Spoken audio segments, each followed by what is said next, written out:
Assalamu alaikum everyone, welcome to today's SLP update for 2nd of June. Alright, so I'm just looking at the charts right now for the SLP, but there's a little bit of an issue that seems to come up with the SLP, and I'm going to tell you this one because this trend line previously, I talked about the trend line here, and you've lost that trend line, okay?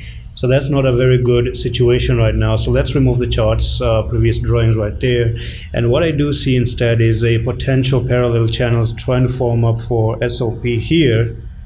So what I'm going to do is I'm going to drag this line right over there, down here, and then come all the way to this level somewhere near this place, okay? So this is what I'm looking at for SLP, okay? So what you're doing is you went to the downside, went to the upside, went to the downside like this, and then you could potentially now find support a little bit here. But if things start to go negative, then you're looking for SLP to basically continue with a huge downfall. So the technical target, depending on where you're going to break out of this parallel channel, is you're just mixing, you're making a box right now. And if things just go out of the way, then you're going to see this one coming up to the 415, and that's where you do have the previous support as well, okay? So this is where you're looking for SLP to drop to the downside.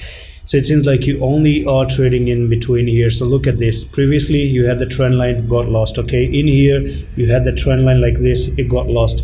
In here as well, you had this trend line and it got lost as well. So it's a matter of time that, potentially come here and break this level, backtest and fail, and then dump to the 412. Or if by any chance you start to now come up here and break out of this place, it's going to be amazing. So it's a sideways movement, and you have to wait for a clear confirmation of the breakout.